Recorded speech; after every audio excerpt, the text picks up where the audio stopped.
एक अजीब सा विचार कुछ कथावाचकों द्वारा कथित स्वामियों संतों द्वारा लोगों के मस्तिष्क में घुसाया जा रहा है और पता नहीं ये कब से चला आ रहा है कि अरे ये जीवन क्या है, ये संसार क्या है, ये तो सपना है, ये सब असत्य है, ये सब भ्रम है। सत्य तो वो है जो शारीरिक मृत्यु के बाद जब आत्मा स्वतंत्र होगी वही जागृति है, वही जागृत अवस्था है जिसे आप जीवन मान रहे हो। ये सुप्त अवस्था है, स्वप्न अवस्था है। ये जीवन कुछ भी नहीं है, ये वास्तविकता नहीं है। कमाल करते हैं भाई ये लोग। अरे ये सपना कैसे है? हम जो देख रहे हैं कि ये पेड़ पौधे हैं बाहर लगे हुए, क्या ये असत्य है? भाई सपने में तो असत्य ही दिखता है। भले ही हमें कोई इंसान दिखे, स्वप्न में इंसान होता भी है, ये सत्य है। किंतु जिस अवस्था में जिस स्थान पर वह दिख रहा है वह सत्य नहीं है। सपने का अर्थ है असत्य। हालांकि ये लोग भी अब सपने को असत्य के अर्थ में ही बोलते हैं। किंतु मैं जो बाहर खड़ी गाड़ियों को देख रहा हूँ, क्या ये असत्य है?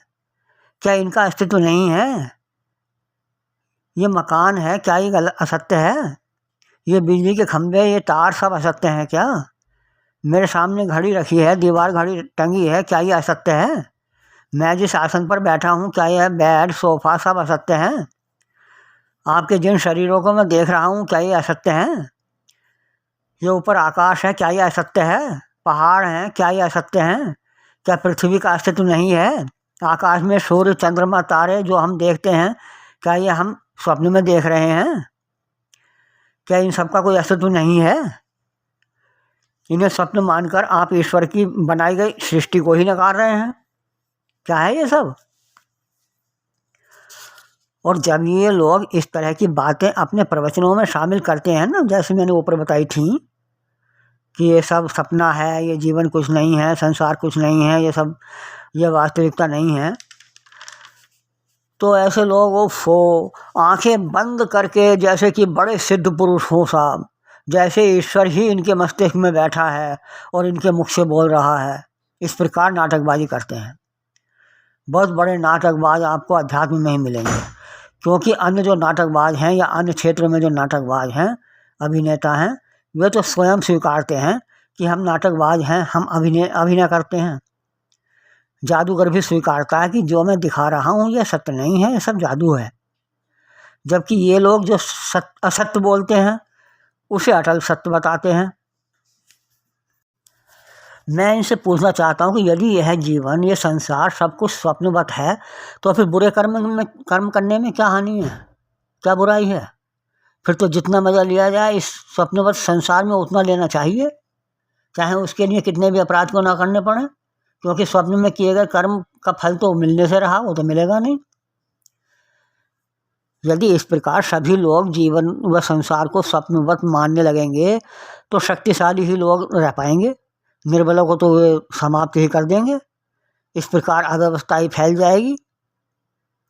अच्छा है कि सभी लोग इनकी बातों को सच नहीं मानते। ऐसा मैं सभी संतों के बारे में नहीं कह रहा हूँ, अपितु उनमें से अधिकतर के बारे में कह रहा हूँ जिन्हें मैंने सुना है। अतः मेरी बात को अन्यथा ना लिया जाए, सभी संतों के बारे में मेरे विचारों को माना ना जाए। और एक बात कह दूँ, हमने देखा है, बहुत लोगों ने देखा होगा कि कुछ लोग अजीब सी हरकतें करने लगते हैं, अपना सिर घुमाने लगते हैं, हिलाने लगते हैं, झूमने लगते हैं। लोग कहते हैं, अन्य लोग कहते हैं इन्हें सिद्धि प्राप्त हो गई है, भाई देवी आ रही है इनके ऊपर, हनुमान जी आ रहे हैं। वास्तव में इनमें कुछ लोग तो ड्रामेबाज होते हैं। वे मूर्ख लोगों से चढ़वा कर अपना उल्लू सीधा करते हैं, अपना उद्देश्य पूरा करते हैं। और कुछ लोग मस्तिष्कीय रोगी होते हैं, अर्थात पागलों जैसे ही होते हैं। लेकिन लोग इन पागलों के बारे में भी स्वयं पागलों वाली बात कह देते हैं कि इस पर देवी आ रही है। बस उसी तरह से ये जीवन या संसार को जो स्वप्नवत बताते हैं, इन लोगों में भी कुछ तो स्वयं ही भ्रम में जी रहे हैं और कुछ जानबूझकर लोगों को भ्रमित कर रहे हैं। और ये लोग शब्दवाद दिखाते हैं कि आत्मा स्वतंत्र हो जाएगी मृत्यु के बाद, स्वर्ग है, नरक है इत्यादि। यानी जो बिल्कुल असत्य है, जिसका कोई अस्तित्व नहीं है, उसे सत्य बताते हैं, और जिसका अस्तित्व वास्तव में है उसे असत्य बता रहे हैं। कितना बड़ा झूठ है ये। मैं ये नहीं कह सकता कि ये सबसे बड़ा झूठ है, क्योंकि यहाँ तो इतने झूठ बोले जा रहे हैं कि निर्णय कर पाना कठिन है कि सबसे बड़ा झूठ क्या है।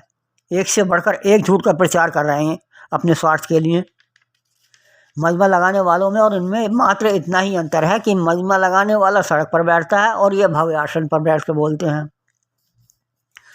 और एक आश्चर्य इनके बारे में सुनिए।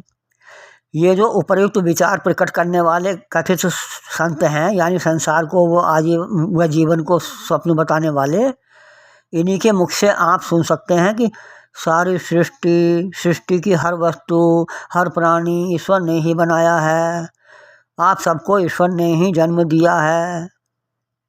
इस तरह ये जीवन को, संसार को सत्य भी मान रहे हैं और वैसे इसे स्वप्न बताते हैं। और ईश्वर की बनाई सृष्टि को नकारा जा सकता है क्या? इस प्रकार एक ही मुख से दो परस्पर विरोधी भाव दर्शाने वाली बातें कहते हैं ये लोग। बस श्रोताओं के लिए रुचिकर होना चाहिए, सत्य से इन्हें कोई प्रयोजन नहीं, कोई मतलब नहीं।